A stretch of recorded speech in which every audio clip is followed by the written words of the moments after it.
Good evening, Internet. Or I'm not, it's evening for me right now. I've been studying for a good chunk of the day, but I really do feel like procrastinating. So I went through a lot of trouble. I have a pretty elaborate lighting setup. I've got a light here, I've got a light over here, and a light over here. Just I spent a bit of time. I take my procrastination very seriously. Um, and what was the point I was getting at? Oh yeah, I'm not sure when you're watching this. It's evening for me, but maybe good morning, good afternoon, hello internet.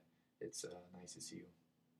What brings me here today with you is that sometimes people ask me what Shane Milner's Classic Pass is, and Shane Milner's Classic Pass is actually what I like to call my magic show, but I don't. I tend to not perform a lot of magic, more or less because I tend to get very nervous.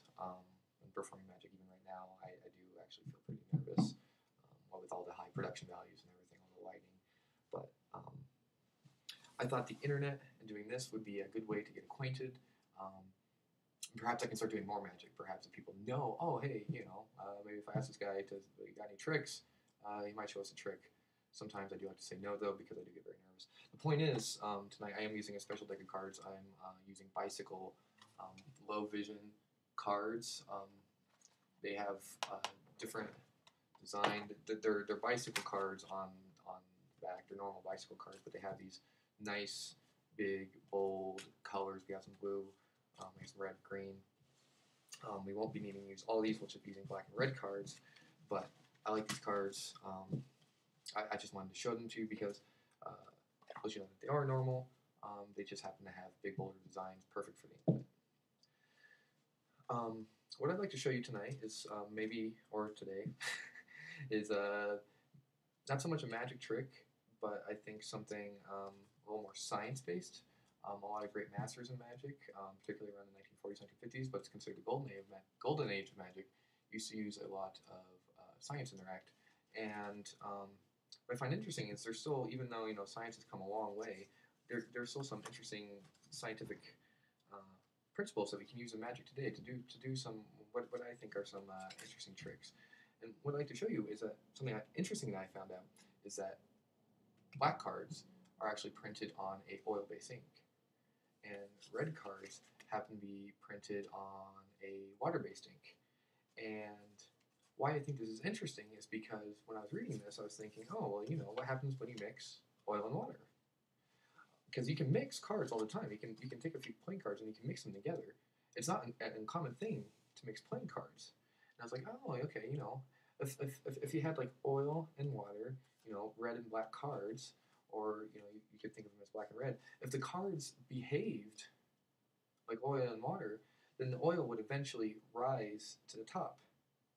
So I was curious if this could happen, if cards could behave like that. And apparently they could, because the oily black cards will actually rise to the top and leave the red cards separated.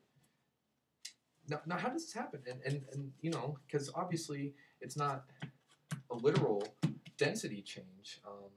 Just the fact alone that the cards are printed with oil and water, that's not enough to change the density of a playing card as to where it's going to rise above the others. So what happens here, and what I think is that there's the way that there's an actual density, there's also a kind of theoretical density, that if we believe that we could actually mix these cards, or not mix the cards, but actually see them as a watery red and the oily black, the oily black cards, and the black cards are kind of greasy, kind of a greasy object, but the red cards are like a clean. You can have like the water droplets and shimmer around like that. So greasy black and the watery red.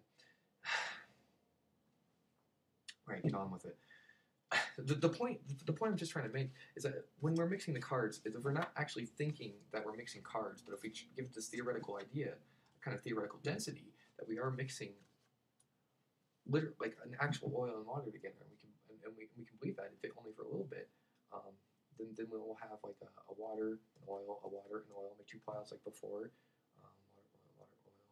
water, oil. That should be a watery red and a oily black. If the cards do behave like oil and water, the black cards should rise above. And I think in this instance that they actually do the oily red card black cards will actually rise above the watery black. All right, I'll do it like this one more time, just because it's so much fun for me. This time with the black cards, the oily black cards in my hand, the greasy black and watery red cards on the table. And once again, the same way, if the exact same thing. We're not mixing cards. We're mixing like a literal oil and water together. I tried to do it slowly, very cleanly. No funny business, of course. This is science. Everything must be exact.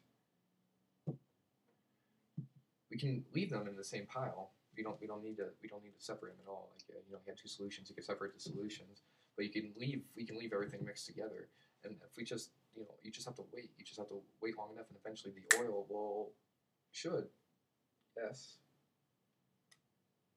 The oil will actually rise above the watery red cards, and so it's for red, for black, and maybe not practical, but I think it's a little amusing.